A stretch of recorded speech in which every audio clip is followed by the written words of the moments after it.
স্নোফলে একদম সবুজ কার্পেটকে সাদা কার্পেটে রূপান্তর করেছে এবং পুরো ক্যাম্পাস জুড়ে খুবই সুন্দর একটা সিনারিও।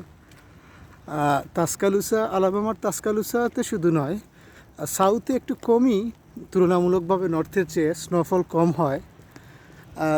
নর্থের অবস্থা খুবই খারাপ, রাস্তাঘাটে অনেক জায়গায় হাঁটু পর্যন্ত স্নোফলে স্তূপ হয়ে পড়ে আছে, রাস্তাঘাটে গাড়ি চালানো সম্ভব হচ্ছে না। কিন্তু এদিক দিয়ে তাসকালুসাতে যেটা হচ্ছে আলাবামার, ওখানে যথেষ্ট বলা চলে যে কোনো ধরনের চলাফেরার ক্ষেত্রে কোনো বাধা বিপত্তির কারণ হয়ে দাঁড়াচ্ছে না, বরং অনেকটা রোমাঞ্চকর একটা পরিবেশ বলতে যেটা বোঝায় এরকম লেভেলেই আছে বেসিক্যালি।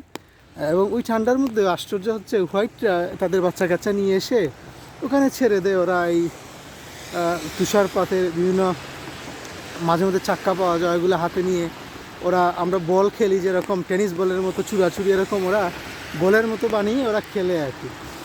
যে ঠান্ডায় আমরা আসলে হাড় কাঁপানো ঠান্ডা, ওই ঠান্ডায় ওরা দিব্যি ওগুলা করতে পারে আর কি। আসলে প্রকৃতিগতভাবে যে যেভাবে বড় হয়ে উঠেছে, এই তো একটা দেখা যাচ্ছে যে একদম ঘুমিয়ে গেছে স্নোর উপর, এবং এটা ওদের দ্বারাই সম্ভব।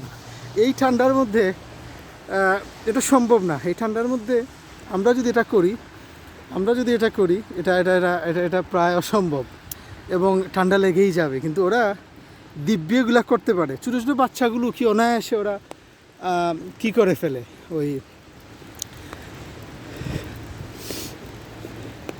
ওইখানে দেখা যাচ্ছে আরেকটা, কোন দিকে যাওয়া যায়, একটু পরে আরও অসংখ্য স্টুডেন্ট বলি বা এমনি আশেপাশের অনেক ফ্যামিলিও আসে।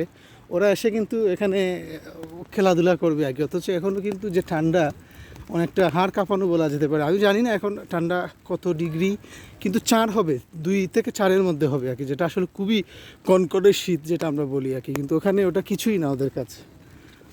এই তো ধীরে ধীরে মানুষ বের হচ্ছে, খেলাধুলা করবে, বাচ্চা নিয়ে বের হবে একটু পরে। আমি আমার বাচ্চা নিয়ে বের হয়েছিলাম সকালে, কিন্তু ঠান্ডা বয়ে যদি ঠান্ডা লাগে বলা যায় না, জন্য আবার চলে গেলাম। এখন নামাজ শেষে একটু বের হলাম ক্যাম্পাসের দিকে, দেখলাম যে অবস্থা।